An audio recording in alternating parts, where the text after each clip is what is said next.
Family card এটা বিনা পয়সায় জনগণের কাছে অর্থাৎ নির্ধারিত পরিবারের নির্ধারিত মায়ের কাছে সরাসরি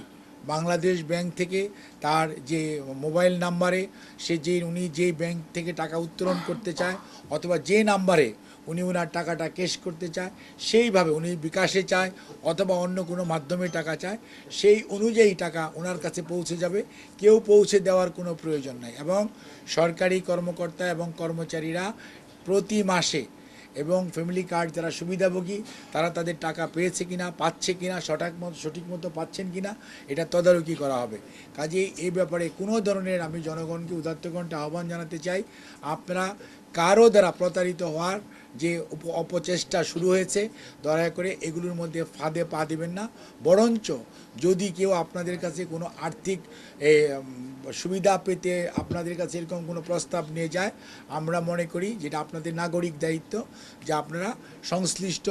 আইনশৃঙ্খলা রক্ষাকারী বাহিনী অথবা সরকারি কোনো কর্মকর্তা কর্মচারী অথবা সংবাদকর্মী কেউ যদি আপনারা খবর দেন, তাহলেও এই সমস্ত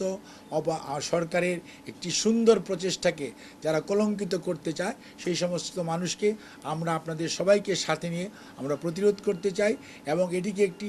সর্বজন গ্রাহ্য এবং সবার কাছে গ্রহণযোগ্য সবচেয়ে ট্রান্সপারেন্ট ওয়ে অফ ডিস্ট্রিবিউশন এর জন্য যে আপনার ফ্যামিলি কার্ড সেটি আমরা ধরে রাখতে চাই। এ ব্যাপারে মাননীয় প্রধানমন্ত্রী দেশবাসীর কাছে আমার মাধ্যমে আমাকে আজকে উনি নির্দেশ দিয়েছেন যে আজকের মধ্যেই যাতে আমরা আপনাদের মাধ্যমে এই খবরটি সারা বাংলাদেশের সকল সরকারি ইউএনও এবং ডেপুটি কমিশনার সহ সকল পর্যায়ের কর্মকর্তা কর্মচারী এবং আইনশৃঙ্খলা রক্ষাকারী বাহিনী এবং সাধারণ মানুষ অর্থাৎ সচেতন সকল মানুষের কাছে নাগরিকের কাছে আমাদের আহ্বান, কোনো অবস্থাতেই ফ্যামিলি কার্ড নিয়ে কোনো ধরনের টাকা পয়সা নিয়ে কেলেঙ্কারি করার কোনো ধরনের সুযোগ যাতে আমরা কেউ কাউকে না দিই এবং এরকম যদি আমরা দেখতে পাই যাতে তাদেরকে আমরা আইনের আওতার জন্য আইন শৃঙ্খলা রক্ষাকারী বাহিনীর সহায়তা নিই। ধন্যবাদ সবাই।